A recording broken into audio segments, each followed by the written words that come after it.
এই মুহূর্তে আমরা আছি চুয়াডাঙ্গার জনপ্রিয় একটি জায়গা দিঘড়ি বটতলায়। দিঘড়ি বটতলা চুয়াডাঙ্গার চা প্রেমীদের অনেক প্রিয় একটি জায়গা, কারণ এখানে অনেক সুস্বাদু চা পাওয়া যায়। আজ আপনাদেরকে ঘুরিয়ে দেখাবো দিঘড়ি বটতলা। বরাবরের মতো সম্পূর্ণ ভিডিওটি জুড়ে আপনাদের সাথে আছি আমি সাবিয়া সুলতানা মুক্তা। চলুন তাহলে একসাথে ঘুরে দেখা যাক দিঘড়ি বটতলা। দিঘড়ি কিন্তু একটি গ্রামের নাম, আর এই গ্রামেই রয়েছে বিশাল এক বটতলা। আর বটতলায় বসেছে চায়ের হাট। চুয়াডাঙ্গা শহর থেকে এই জায়গাটির দূরত্ব মাত্র 4 কিলোমিটার। চুয়াডাঙ্গা জেলা শহর থেকে ভ্যান বা অটো করে এই জায়গাটিতে আসতে সময় লাগে 10 থেকে 15 মিনিটের মতো। চুয়াডাঙ্গার সাতগাড়ি মোড় থেকে যে রাস্তাটি গ্রামের দিকে চলে এলো, সেই রাস্তাটি ধরে কিছুটা এলেই রাস্তার পাশেই চোখে পড়বে বিশাল এক বটগাছ। আর সেই বটগাছের চারিপাশেই রয়েছে বেশ কয়েকটি চায়ের দোকান।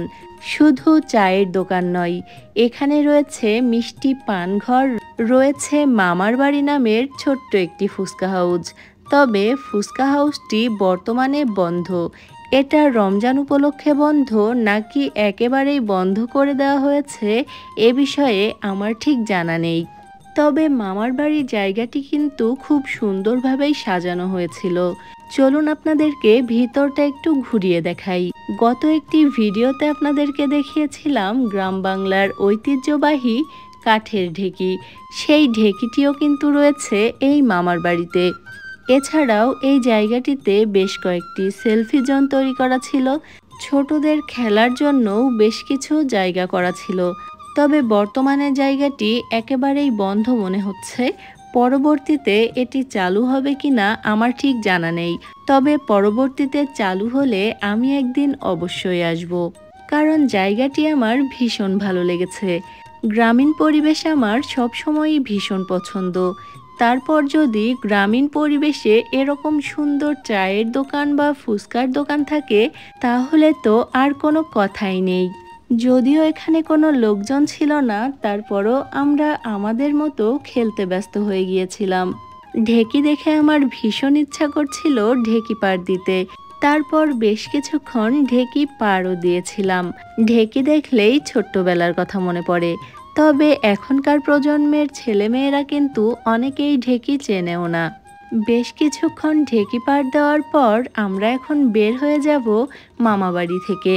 ফুচকার এই শপটির নামটি কিন্তু বেশ সুন্দর দিয়েছে। মামাবাড়ি বিষয়টি বলতেও বেশ ভালো লাগছে।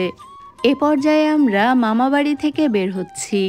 আর রাস্তার অপর প্রান্তেই কিন্তু রয়েছে বিশাল সেই বটগাছটি।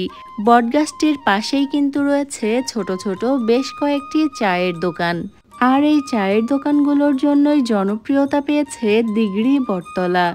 দিঘড়ি গ্রামটিও আপনাদেরকে পরবর্তীতে ঘুরিয়ে দেখানোর চেষ্টা করব। যাই হোক, আজ আপনাদেরকে ঘুরিয়ে দেখানোর চেষ্টা করলাম চুয়াডাঙ্গার দিঘড়ি বটতলা। আশা করি আজকের ভিডিওটি আপনাদের বেশ ভালো লেগেছে। আমাদের আজকের আয়োজন এ পর্যন্তই। আবারও ফিরে আসব নতুন কোনো ভিডিও নিয়ে। সে পর্যন্ত আমাদের সাথেই থাকবেন। এতক্ষণ যারা আমাদের ভিডিওটি দেখছিলেন সবাইকে অনেক ধন্যবাদ। ভালো থাকবেন, দোয়া রাখবেন। আল্লাহ হাফেজ।